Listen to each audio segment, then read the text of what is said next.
brief explanation as to what we're going to be doing today. So my colleague Kieran is currently up top on the platform above you, as you can see now. He'll start off by feeding our cow-nose rays, which are the rays that you see at the top of the water. That'll be happening down there at the far end. You probably won't be able to see that, sadly, though. You will see them feed today. We mainly feed them first because they are incredibly greedy, and they'll come down, they'll try and steal our Benthic Sharks feed. So we do try and get them fed first, so they do that, hopefully a bit less, but it's going to happen no matter what. And then we'll move on to a scatter feed, which is for our smaller species in the tank, such as our porkfish, our regal tangs, and all the other smalls in the tank. Then we'll move on to a benthic shark feed, which is done by a tube that will come down just above me here. Now my job isn't just to do the talk with you guys today. I have to note down what eats what. It's just about just about care, just to make sure that everything's feeding every day, and if something does look ill about them the next day, then we can have a bit of background as to see if it's something to do with feeds or anything like that. And then we'll finish off with a black tip reef shark feed, which is just done above me here through use of grabbers and, well, I think it's sprat today. It's usually squid, but because they love squid, but it will be sprat today. Right, so I'll move on to our actual species. We've got quite a unique species, the cow-nose ray. We have a male and a female in this tank, which at the moment there's one there. That is our female just there. The larger of the two is the female, and you'll be able to tell her by her scarring on the ends of her fins. Now she's got this just because she's swimming around. It's nothing to do with any incidents with fish eating or fish. It is just because she's swimming around, she keeps on banging her fins on the rocks, which happens naturally. She lives in quite reefy areas, so that does happen quite a lot in the wild. So it's nothing to be alarmed about. It is quite normal, but it's a good way to tell her from the male. Now, at the moment, the male's been quite interested in the female. He's been doing what he does in the wild. He's been jumping out the water, splashing around. It's usually in the wild that the bigger splash a male does, the more attractive he is to the female. And it's usually the larger males that actually get the female, because obviously the larger you are, the bigger the splash you're going to make. Now, he has been splashing about, he's been trying his best, but he's got no luck. The female's just been really avoiding him as much as she can. You will see her at one point actually running away from our male. It does happen quite a lot. He does try his hardest, but he never gets anywhere, which reminds me of all the relationships I'm having. So now we'll move on to our benthic sharks, of which we have 3 different species of benthic shark, of which we've got one here. This is our Arabian carpet sharks. We have 5 of these, and they are all named after characters from Aladdin. That is because obviously the Arabian and they are from the Arabian region. So we have named them after characters from Aladdin, which I have a nightmare remembering all the names because I'm not a Disney fan. I'm a bit uncultured in that way. So I do try and remember as much as I can, but I always forget one. I think it's Aladdin, Jasmine, Iago, Carpet. Jafar. No, oh, I forgot. Abu, there we go. Abu, yeah. That's rare. Yeah, so Abu, there's only one that I can identify from the top, that's this guy here. This one is Aladdin. He's got a big black spot on his back. The rest of them, they do have different markings, but they're all on the bellies. So the only time I could really point them out is if when they swim over us. But yeah, that guy is Aladdin. He's our smaller male. Now, as you can see, the tube's in the water. Usually the first guys to feed from the tube will be our blue spotted stingray, which have proved me wrong today. Usually they are right at the pipe, they're usually trying to knock it over to try and get the food already before it's even released. Now the blue spotted stingray, even though it's very, very small, they are actually incredibly deadly. There is no antivenom for the blue spotted stingray out there at the moment. So we have to be very careful, especially when we're feeding our cow-nose rays, as they think themselves really cute by coming up to the surface and saying hello when we're feeding them. But we don't particularly like that because we don't want to get stung. With modern medicine though, it is actually quite curable. You can be healed, it's just no antivenom out there. So, our last benthic shark is the zebra horn shark, which there's one over there, which is quite unusual because they are usually quite ditzy. They kind of have an issue with finding out where the feed is. Every other species in the tank have been trained to know that this is where their feed comes from, this is their area, except our zebra horn sharks. They're incredibly stupid in that way. They've not realised that's where the food comes from, but he's actually on it straight away today. Now, obviously they're called zebra horn sharks because of their zebra-like patterning that's on their skin. This is mainly because, again, of their environment. It is actually quite coarse sand, and it actually ends up quite like sand dunes in deserts. It's quite bumpy, which makes their patterning perfect, as it actually makes them blend in incredibly well. Now, these guys have actually got ivory horns just at the base of their fins. Again, this is mainly because it's an evolution to protect them from predators. Being benthic, bottom feeding, and coming from the benthic level, they mainly get predated on from above. So I believe this is a evolution mainly to protect them from species that are coming down to eat them from above. Now, another weird evolution that these guys have is actually their eggs. Now, our Arabian carpet sharks have just spawned, and we have had our divers in to collect the eggs. There is actually still one though attached to this little piece of fake coral here. It might have its face, maybe face backwards to you guys right now, sadly. That is because of, well, the reason why it's still in there. When our divers were collecting them, they were getting them all out one by one, and then they came to do collecting the last egg. And what happened was one of the regal tangs, which you will know as Dory, came along and decided that they didn't like the divers at all. They didn't like the fact that they were taking the eggs as well. So she went over and she sat on top of the egg, and every time the divers put their hands anywhere near the egg, tried to nip at her fingers, and she defended it with all her might, and she won. The divers thought it's not worth losing a fingertip over. So yeah, now it's still in here. But as I say, the zebra horn sharks, their eggs are actually evolved to be like corkscrews, which is quite different to the egg that's actually attached to there. That is because of their coarse sand and the environment they live in. They actually try to, when they spawn their eggs, they try to drill them into the sand just to ensure that they are stable and they don't move very, very much as the tides come in and the current goes through. Now, I'll move on to our last species, as we have just started the feed for them, and that is our black-tip reef sharks. We do have a male and a female in this tank at the moment. The male is the larger of the two. That there is our female. She, at the moment, just like our cow nose rays, they are in a bit of a spawning mood at the moment. Though she really doesn't like the male. But they are both seeming to act like they are getting into that sort of season. They are chasing each other around, though again, she's just not having it with the male. She does try and hide. She will come and try and stay as low as possible, which you will see her swoop down a couple of times. That's not looking for food. That's because she just wants to get away from the male.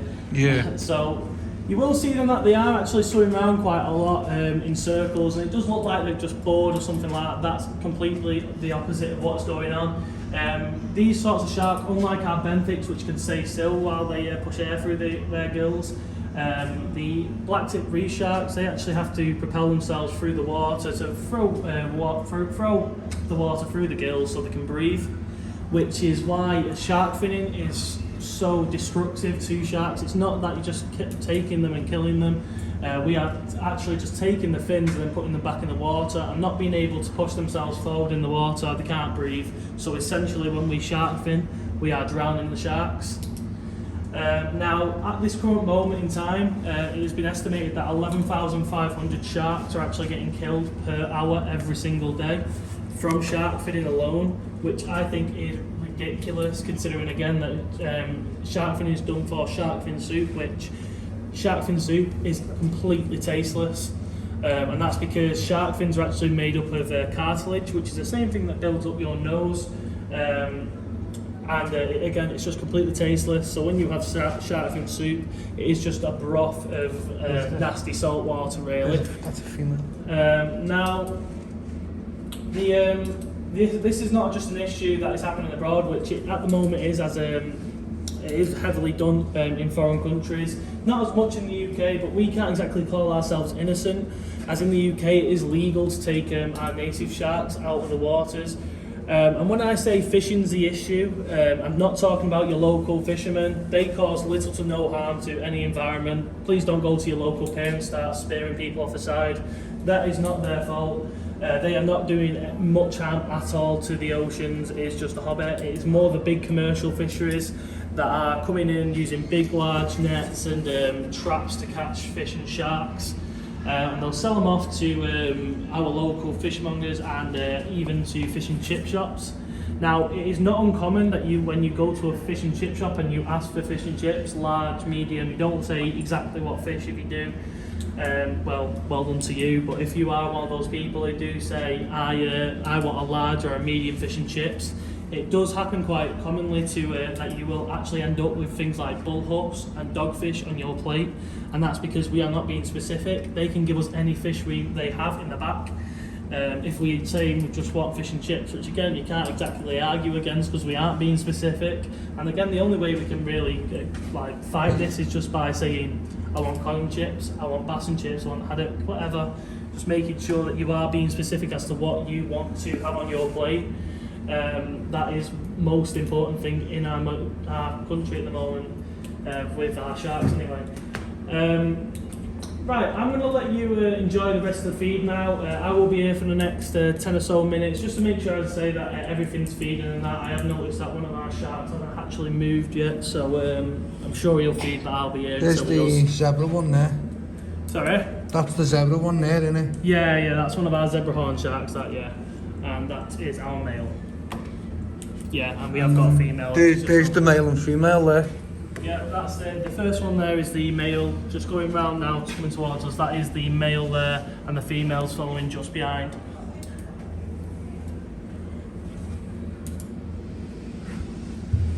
So what's he trying to do with her? Just they're trying to mate, and she just... She's showing, I can't get my words out today. She's showing signs that she does want to breed with him. She keeps on she slows down for him. It sounds funny, but it's like she wants to be chased, but then he's going after her at some speed sometimes, and she just decides that she doesn't want it anymore. So it's just a bit of a weird situation. It is not a usual behaviour that we've had in the tank. So I say this is why we think it is something that is spawning behaviour. Yeah. But at this current moment in time. I have noticed as well when the rays are swimming around, that other fish are going underneath. Like these little ones here. Yeah, that's our cleaner wrasse. So that's they want to clean off the bacteria. They eat the bacteria off the other fish. Oh right. Okay. So that's the reason why we keep these in the tank. Everything in here, the raw is quite healthy in ways that nothing wants to eat each other really. We've never had actually an incident of fin nipping or even or fish getting eaten or anything like that.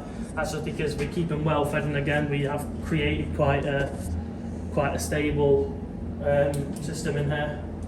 Again, one of the better things is you've got to think for a small fish. You would have thought that our cleaner wrasse would have been eaten, but I say that because they provide a service to every animal in the tank. They do get quite well fed themselves, and they live quite happily.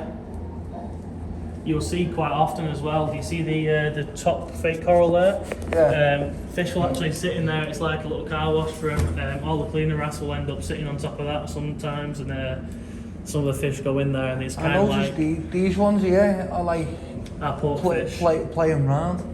Yeah, a lot as well. It's weird behaviour again. It's just what they do. It's they do like showing around, but a lot of the time they will become a bit awkward with each other. Sometimes they'll chase each other, and that's just about in a way of saying get away, I'm sick of you. But you see that the same as when you go to your local park and you see ducks chasing each other around. Yeah, they'll be swimming along happily for a long time, and that's like saying get away from me, I've had enough, get away.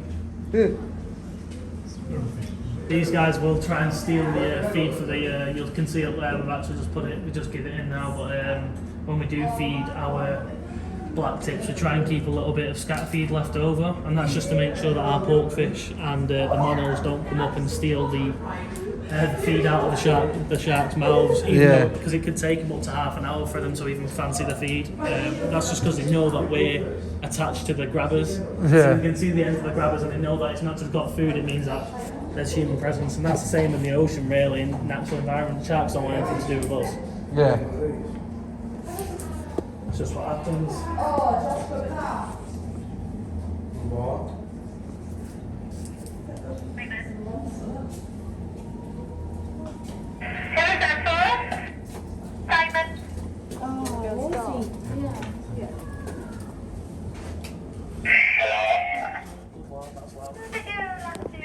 That's massive, that. That's the female, that, yeah.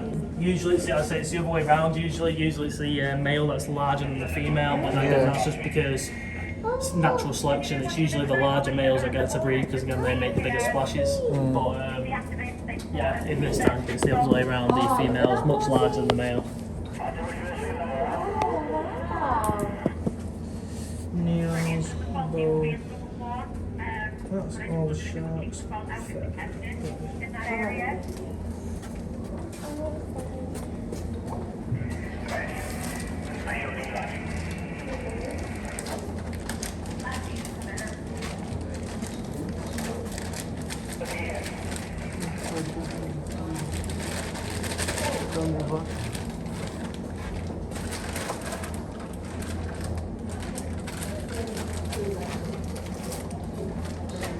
I don't think the sharks are. They do take a long while to eat, but either way, even if they don't feed today, it's nothing to worry about. As they only eat a third of the body weight per month. Oh, do they? Yeah. Yeah. So sometimes they won't just eat. They won't eat at all.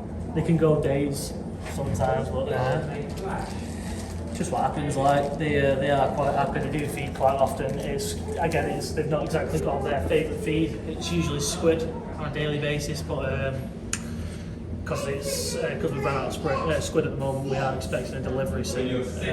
But we've run out of squid, so they've had to go with sprat, which we're not fond of. Yeah. It's good for them, but we're not fond of it. We try and give them a mixed diet most days, but again, we'll start off with feeding whatever we try and like. Sometimes we'll attempt with whiting or something like that. What's this one called there? That is the unicorn tank. Unicorn tank? Yeah. And that's the exact beagle tank there that defended the egg. It's got a yellow eye patch. Looking sort of thing. Yeah. Just there, over there, mate. Where, that one there? The blue one there, just at the back. Oh, yeah? With the yellow eye patch, that's the female. So that's the one that defended the egg? Defended the egg. Well, you had your birthday and you had a lot of tourists. Wow. She's quite active. Usually she will actually be sitting around the egg as well.